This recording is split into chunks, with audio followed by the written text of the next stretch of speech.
وقعودا وعلی جنوب۔ ہاں ٹھیک ہے، بعض مقامات بعض اوقات قبول دعا کے لیے زیادہ سازگار ہے، حرم میں جا کر دعا مانگی جائے، اور منا میں، عرفات میں خاص طور پر، جبل رحمت پر خاص طور پر، ملتزم جو ہے کعبے کا اس پر خاص طور پر، وہ ایام بھی ہیں خاص، لیکن یہ نہیں ہے کہ بقیہ دنوں میں آپ کے اور اللہ کے درمیان کو بڑا فاصلہ ہے۔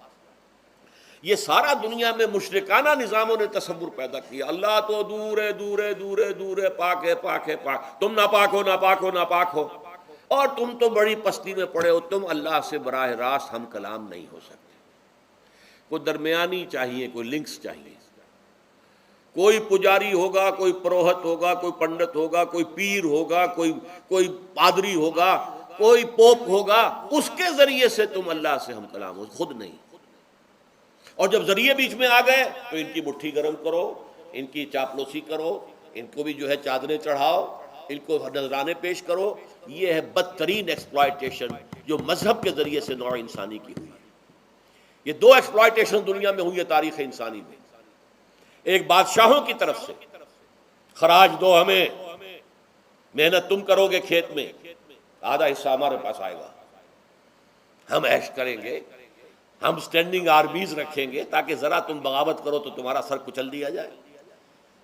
یہ ایکسپلائٹیشن بدترین۔ مانگنے والا گدھا ہے، صدقہ مانگے یا خراج۔ دوسری طرف ہم بادشاہ ہیں، ہم چندر بنسی سورج بنسی خاندان ہیں، ہم راجپوت ہیں، حکومت کرنا ہمارا حق ہے۔ اور یہ پنڈت پروہت جو ہے وہ بھی کہیں گے کہ ٹھیک ہے، نصف لی و نصف لک وھذا قوم جاہلون، یہ عوام جو ہے ان کا خون چوسو، ہمیں یہ نذرانے پیش کریں، بتوں کو آ کے چڑھاوے چڑھائیں اور تمہیں خراج دیں اور ٹیکس دیں۔ They are to be exploited, exploit ہو۔ اسلام نے آ کر دونوں کا خاتمہ کیا، کوئی ملوکیت نہیں۔ زکوٰۃ ہے تو غربا کے لیے، بادشاہ کے لیے نہیں ہے، یہ تو غربا کے لیے، لہذا کوئی ٹیکس نہیں۔ نمبر دو، اللہ سے ہم کلام ہونے کے لیے کسی دربان، کسی جو ہے پہرے دار کی مٹھی گرم کرنے کی ضرورت نہیں، جب چاہو ہم کلام ہو جاؤ۔ دل کے آئینے میں ہے تصویر یار، جب ذرا گردن جھکائی دیکھ لی۔ یہ تو تم ہماری طرف متوجہ نہیں ہوتے، ہم تو ہر وقت کہتے ہیں، ہر شب کو، آخری لمحات جو ہیں، آخری جو گھنٹے ہیں رات کے، سمائے دنیا تک ہم نزول فرما لیتے ہیں تمہارے لیے، اور پکارنے والا پکارتا ہے، حل من مستغفر فاغفر لہ، ہے کوئی استغفار کرنے والا کہ میں اسے بخش دوں؟ حل من سائل فاعطیہ، ہے کوئی مانگنے والا کہ میں اسے عطا کروں؟ تم ہی سوئے رہتے ہو، انٹا غفیر رہتے ہو، تمہیں ہماری طرف توجہ نہیں ہے۔ اگر ہماری طرف متوجہ ہو جاؤ تو جیسے کہ اقبال نے کہا کہ میرے لیے یہ دربان جو ہے، پیران کلیسا کو کلیسا سے اٹھا دو، کیوں خالق و مخلوق میں حائل رہے پردے۔ اور یہ میں نے کئی مرتبہ بیان کیا ہے، ہمارے ہاں وہ پی پی پی جو جماعت بنی تھی ایک، اب اس میں 2 پییں اور ایڈ ہو گئی، پی پی پی، پھر وہ پیٹریٹ، اور اس سے آئے اپنے پہلے پارلیمنٹیرین کی پی آ گئی اور پھر پیٹریٹ کی آ گئی، 5 پیس ہو گئی۔ اسی طرح گنتی ہے ہندوستان میں، پنڈت پروہت اور پجاری، 3 پے تو یہاں تھی، پیر ایران کا پیر، اور پوپ اور پادری، یہ سب پے سے شروع ہوتے ہیں الفاظ، اور یہ سب در حقیقت جو ہے شروع ہونے والے الفاظ، یہ در حقیقت انسانوں کی بدترین ایکسپلائٹیشن کا ذریعہ ہے۔ وَإِذَا سَأَلَكَ عِبَادِي عَنِّي فَإِنِّي قَرِيبٌ أُجِيبُ دَعْوَةَ الدَّاعِ إِذَا دَعَانِ فَلْيَسْتَجِيبُوا لِي۔ ہاں ایک تقاضا ہے، لیکن اس سے پہلے یہ بات سمجھ لیجئے، میں اس آیت کو میگنا کارٹا جسے کہا جاتا ہے حقوق انسانی کا سب سے بڑا چارٹر، میں اس سے کہیں بڑا چارٹر قرار دیتا ہوں کہ اللہ کہتا ہے مجھ سے ہم کلام ہونے کے لیے کسی واسطے کی، کسی وسیلے کی کوئی حاجت نہیں، جب چاہو مجھ سے ہم کلام ہو جائے۔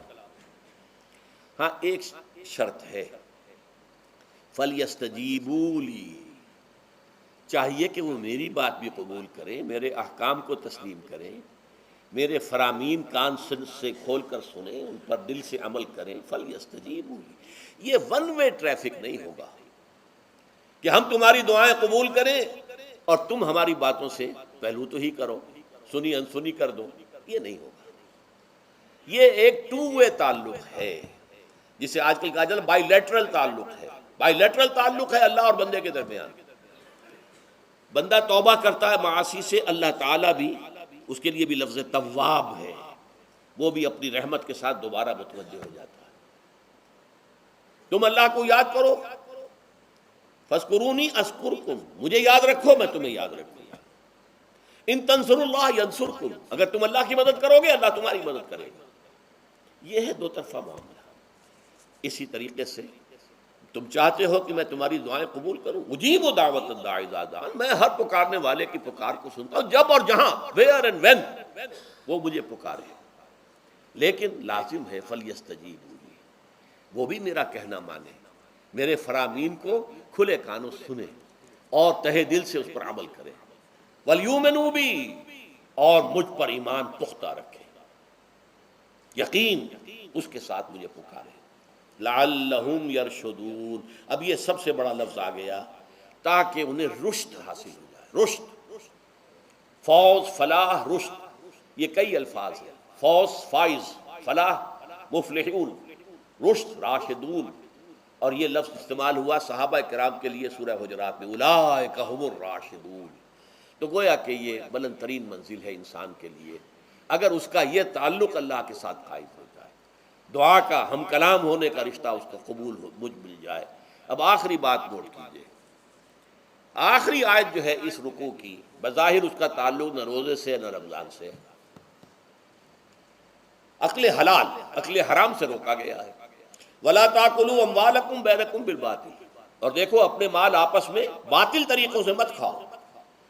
وَتُدْلُوا بِهَا إِلَى الْحُكَامِ، اور نہ ہی اپنے مالوں کے ذریعے سے حکام تک پہنچو۔ لِتَأْكُلُوا فَرِيقًا مِنْ أَمْوَالِ النَّاسِ بِالْإِثْمِ، کہ تم لوگوں میں سے کسی کا مال گناہ کے ساتھ ناجائز طور سے ہڑپ کر جاؤ، رشوت دے کر، اور اپنے حق میں کوئی غلط فیصلہ کروا لو، وَأَنْتُمْ تَعْلَمُونَ، جانتے بوجھتے یہ کام نہ کرو۔ بظاہر تو نہ روزے سے تعلق ہے نہ رمضان سے، پھر اس رکوع میں کیسے آ گئے؟ بڑا گہرا تعلق ہے، اول و آخر کا تعلق ہے۔ پہلی آیت میں مجرد رمضان روزے کی جو فضیلت بیان کی گئی تھی یا حکمت، آیت کیا تھی؟ تقویٰ۔ یہ تقویٰ کا معیار ہے۔ تقویٰ جو ہے ظواہر کی بنیاد پر نہیں ہے، اگرچہ ظاہر بات ہے کہ ظواہر بھی دین کا حصہ ہے، حضور کسی وضع قطع اختیار کرنا یقیناً ایک نیکی کا کام ہے، ہر چیز میں حضور کے نقش قدم پر چلنا، لیکن یہ ظواہر پر نہیں ہے۔ تب تقویٰ دل میں ہو، التقویٰ ہا ہونا، التقویٰ ہا ہونا، التقویٰ ہا، 3 مرتبہ حضور نے اپنے سینہ مبارک اور قلب مبارک کی طرف اشارہ کر کے فرمایا تقویٰ یہاں ہوتا ہے، تقویٰ یہاں، جب یہاں ہوگا تو پورے وجود میں سرایت کر جائے گا۔ لیکن اس میں اہم ترین بات کیا ہے؟ عقل حلال، جو مشکل ترین کام ہے، حرام کا لقمہ نہ آئے، ورنہ جیسے کہ کہا گیا ہے دعا کے بہترین مقام پر پہنچ گئے ہو، حرم کعبہ، کعبہ کے ملتزم کے ساتھ چمٹے ہوئے ہو اور دعائیں کر رہے ہیں، اب اس سے زیادہ دعا کی قبولیت کا کون سا وقت ہوگا؟ یا آپ کھڑے ہو گئے جبل رحمت کے اوپر سب سے اونچے مقام پر جا کر، اور آپ نے 2 گھنٹے سے ہاتھ اٹھائے ہوئے ہیں، اللہ اے اللہ یا رب یا رب، لیکن حضور نے فرمایا کہ ایسے بہت سے لوگ ہیں، رجل یطیل السفر اشخص اغبرا، ایک شخص ہے سفر کی وجہ سے بہت لمبا سفر کر کے دربادہ تھکا بازا ہے، اور اس کا وہ احرام جو ہے وہ بھی میلا کچیلا ہو چکا ہے۔ ظاہر بات ہے آج کی بات نہیں ہو رہی ہے، جبکہ آپ 4 گھنٹے میں تو پہنچ گئے جدہ، اور پھر 2 گھنٹے میں مکہ پہنچ گئے، اور جا کر 2 گھنٹے میں آپ نے جو ہے عمرہ کیا اور بات چھٹی، احرام کھل گیا۔ تو اس میں کہاں وہ احرام میلا ہوگا، اور کہاں آپ کا بیل کچیل ہوگا، اور کہاں آپ کے جسموں سے جو ہے پسینوں کی بو آئے گی؟ نہیں۔ لیکن جو یہ سب کرتے تھے اور پھر کعبے سے ملتزم سے چمٹ کر دعا کرتے تھے، یا رب یا رب، یمد یدہ الی السماء، وہ ہاتھ اٹھاتا ہے آسمان کی طرف، یا رب یا رب، وَأَنَّىٰ يُسْتَجَابُ لِذَٰلِكَ، اور اس شخص کی دعا کیسے قبول ہو؟ وَمَطْعَمُهُ حَرَامٌ، اس کے پیٹ میں جو غذا پڑی ہوئی ہے وہ حرام سے ہے، مَلْبَسُهُ حَرَامٌ، اس کا لباس جو اس نے پہنا ہوا ہے چاہے وہ احرام ہی ہے وہ حرام کے پیسے سے کمایا گیا تھا، وَغُذِيَ بِالْحَرَام، اور اس کا پورا جسم جو ہے جس غذا سے یہ تلو توش تیار ہوا ہے وہ حرام کی غذا، ایسے آدمی کی دعا وہاں پہنچ کر بھی قبول نہیں ہوتی۔ لہذا تقویٰ کا اصل معیار عقل حلال، روزی حلال کی، اگر یہ نہیں ہے تو آپ نے متقیوں کی شکل بنا لی اور بہت ہی آپ نے اپنے ظاہر کو جو ہے بہت آراستہ پیراستہ کر لیا سنت رسول سے، لیکن اللہ کی نگاہوں میں اس کی کوئی قدر و قیمت نہیں ہوگی جب تک کہ آپ کا رزق حلال کر رہا۔ بارک اللہ لی ولکم فی القرآن العظیم ونفعنی وإیاکم بالآیات والذکر الحکیم۔